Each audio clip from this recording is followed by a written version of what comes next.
Salut les amis, bienvenue sur ma chaîne Uniforme, je suis Stéphane, le coach sport et santé de cette chaîne.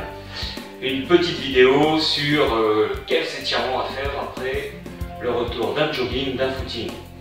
Je sais que pendant cette période de confinement, beaucoup se sont remis à courir et puis l'été approchant aussi, les beaux jours arrivant, le jour se lève tôt, on a envie de profiter de ce temps pour se remettre au footing. C'est très bien. Donc au retour, il faut s'étirer comme après toute activité physique. Mais attention, les étirements après une activité physique doivent être légers et peu contraignants. Pourquoi? Parce que l'activité physique va déchirer les fibres musculaires, ça c'est naturel. Ces fibres musculaires se reconstruisent sur le repos, deviennent plus fortes, plus endurantes, plus rapides, etc. En fait, c'est ce qu'on appelle l'adaptation du corps à l'entraînement. Mais si après un effort physique, vous étirez derrière de façon intense et forte, vous allez déchirer encore plus de fibres, les fibres qui ont été déjà déchirées par l'entraînement. Et donc, vous allez ralentir la récupération. Alors que les étirements en fin de séance, et attention, plus la séance est intense et moins les étirements à la fin de la séance devraient être forts et intenses. On doit les adapter. Donc les étirements à la fin de la séance, ils sont là justement pour favoriser la récupération en étirant les fibres blessées, les muscles. Ils vont permettre de faire circuler un petit peu mieux toutes les toxines dans le muscle, limiter les œdèmes dus à ces micro déchirures musculaires. C'est vraiment micro, c'est tout petit et ça demande du temps de récupération. Par contre, il faut se réserver une séance spécifique aux étirements, stretching, où là on va insister un petit peu plus sur les ouvertures, sur l'amplitude, sur la durée d'étirement pour améliorer sa souplesse générale. Mais ici, on revient juste du footing et je vous montre les étirements les meilleurs à faire juste après cette course à pied. A tout de suite.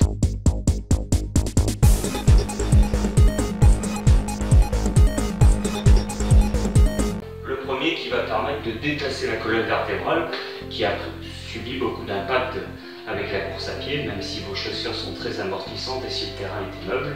Donc ici, vous allez vous placer jambes écartes, mettre les bras tendus sur les cuisses. Vous voyez, quand je tends mes bras et que je descends mes fesses, mes épaules montent naturellement. Et bien, vous laissez monter les épaules. En fait, il faut laisser descendre le bassin au maximum en gardant les bras tendus. Les épaules montent. Et là, la colonne entre les deux se détasse. Imaginez qu'on vous enlève les bras d'un coup, le corps devrait tomber comme ça, d'accord? C'est vraiment la sensation que vous devez avoir. Donc vous descendez les fesses, vous laissez monter les épaules. Et vous pouvez faire des petits rebonds comme ça pour détasser cette colonne vertébrale. Voilà, vous maintenez l'étirement 15 à 20 secondes. Je vous montre de profil, l'enchaînement. Je descends, je laisse mon dos neutre. Vous voyez, il se penche naturellement légèrement vers l'avant. Mes bras restent tendus, les épaules décontractées, donc elles remontent sous les oreilles et je laisse ma colonne comme ça se détasser 15, 20, 30 secondes. Ok, on relâche doucement. Ça va vraiment permettre de détasser la colonne. Pour ce deuxième étirement, il va vous falloir vous trouver un mur. Vous vous mettez face à ce mur et vous allez étirer les mollets, muscles très sollicités pendant le footing. Ici, vous mettez le pied le plus possible vertical, bien ramener les orteils. Et ensuite, vous allez vous rapprocher jambes tendues du mur, plus possible. Donc bien sûr, plus vous êtes souple de la cheville et plus vous allez pouvoir vous rapprocher du mur, et plus la flexion du pied sera importante. Ici, on étire principalement les jumeaux. Voilà. Et bien sûr, vous faites les deux mollets. Voilà, vous restez, les mollets c'est un peu plus long, une trentaine de secondes par mollet.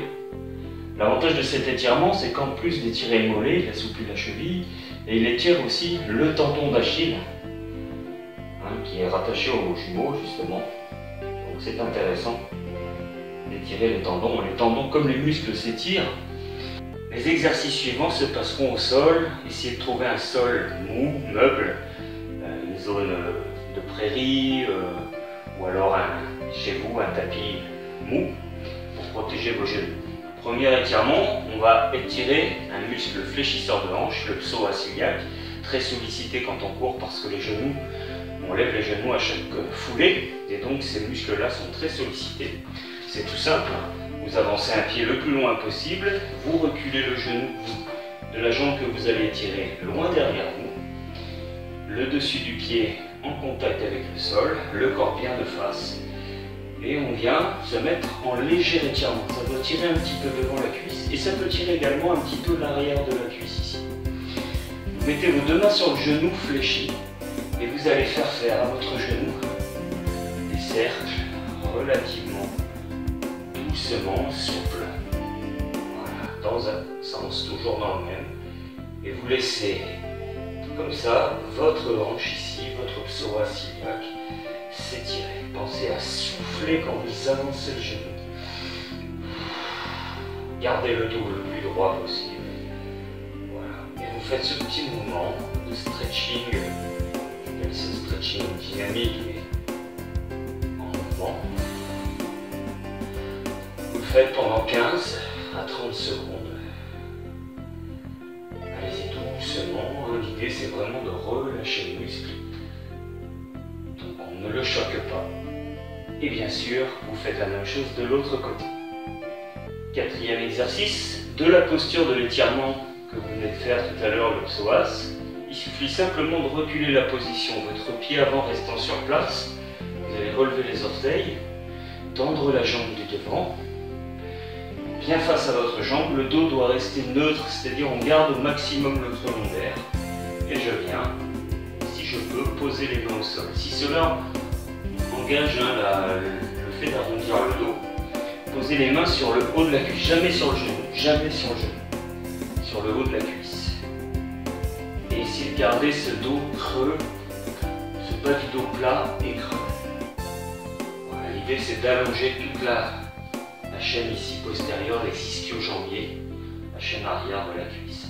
On travaille sur la flexion de jambe. Ils sont utiles sur la propulsion également. Pareil, bon, les ischios c'est plus long aussi, il faut comme les mollets rester au moins 30 secondes dans la position. Quand vous sentez que c'est plus facile, vous pouvez essayer de descendre un petit peu plus le buste. Mais allez-y tranquillement et surtout contrôlez le bas du dos. Voilà, vous faites les deux jambes évidemment.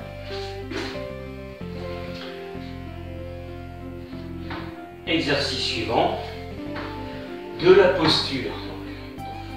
Exercice suivant, de cette posture d'étirement de l'arrière de cuisse, il suffit de plier votre jambe vers l'intérieur, de venir vous asseoir.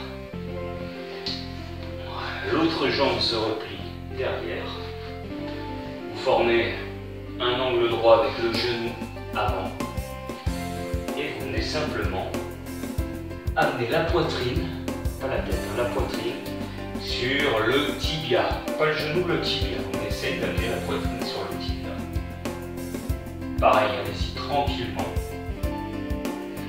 On doit avoir juste la sensation d'un étirement léger, agréable. Comme c'est un gros muscle, le fessier, enfin les fessiers, il y a plusieurs muscles dans la zone glutéale, on appelle ça la zone fessier. Ce sont des gros muscles, il faut les rester au moins 30 secondes, 40 secondes. Relâchez bien, pensez toujours à votre bas du dos, essayez de grandir la colonne, d'amener la poitrine au loin, sur le tibia, voire plus loin. Voilà, et vous faites les deux côtés, évidemment. Exercice suivant, nous allons étirer les gros muscles de la cuisse devant, les quadriceps. Quels gros muscles? Ici, vous allez poser la main du même côté que la jambe devant, au sol, et on vient attraper la cheville ou le pied avec l'autre main. Voilà, la main du même côté que la jambe qu'on étire. Une fois que vous avez attrapé le pied, redressez-vous. Et plus vous allez ramener le talon à votre fesse et redresser la poitrine, et plus vous allez étirer les quadriceps, le devant de la cuisse. Muscle aussi important pendant la course à pied. Alors là, il faut penser à protéger le genou au sol. Soit vous roulez une serviette, soit vous mettez sur une grosse botte d'herbe pour que ce soit bien souple pour votre rotule.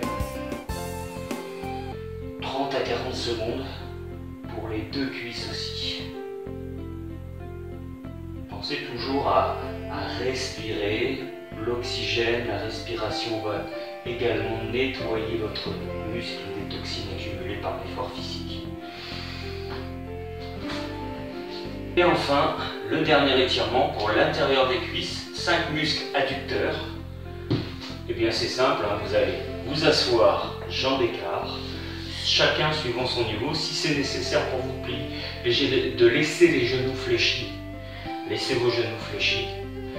L'important c'est de sentir l'étirement à l'intérieur des cuisses et de garder le dos toujours avec un léger creux lombaire. Donc bien droit.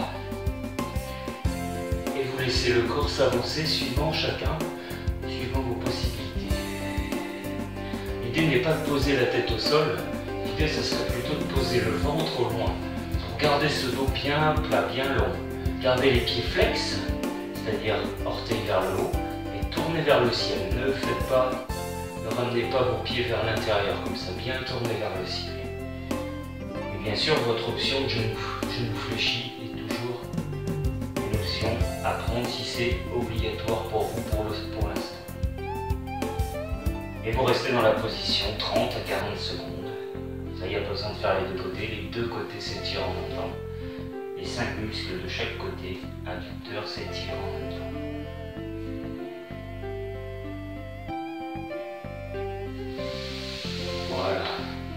Voilà, 5 petits étirements. Vous voyez, ça prend très peu de temps, hein. Si vous restez même 30 secondes par côté, par exercice, ça va vous prendre très peu de temps à la fin de votre footing. Je le répète, les étirements en fin d'une séance de sport, quelle qu'elle soit, musculation, natation, footing, elle est nécessaire, mais elle doit être contrôlée. Les étirements doivent être légers et bénéfiques. On ne recherche pas à travailler sa souplesse à la fin d'une séance de sport. La souplesse se travaille sur des séances d'étirement à part. Donc on a un échauffement articulaire, musculaire, etc. Et ensuite on fait notre séance d'étirement comme une vraie séance de sport. Et là ça peut durer entre 30, 45 voire 1 heure d'étirement, suivant le temps qu'on a à y consacrer. C'est important d'en faire une également à part. Donc les étirements en fin de séance doivent être contrôlés, bénéfiques. Essayer de travailler, d'étirer les muscles qui ont servi principalement à l'effort, ce qu'on vient de faire pour la course à pied. Voilà, si cette vidéo vous a plu, si vous voulez que je fasse des étirements sur d'autres disciplines, je pense notamment au golf, il y a le tennis aussi, l'été où on est un peu plus à même d'exercer ces disciplines, de pratiquer ces disciplines. Marquez-le moi en commentaire. Si cette vidéo vous a plu, le petit pouce bleu en bas de la vidéo, ça fait toujours plaisir. Le bouton s'abonner si vous n'êtes pas abonné à la chaîne pour avoir les prochaines vidéos avec la petite cloche à cocher également. Partagez cette vidéo si elle peut être utile à des amis à vous. Faites-leur du bien par l'intermédiaire de ces vidéos. Moi je vous dis à très bientôt sur la chaîne Unique Forme, 100% de la santé, 100% de la forme. À bientôt.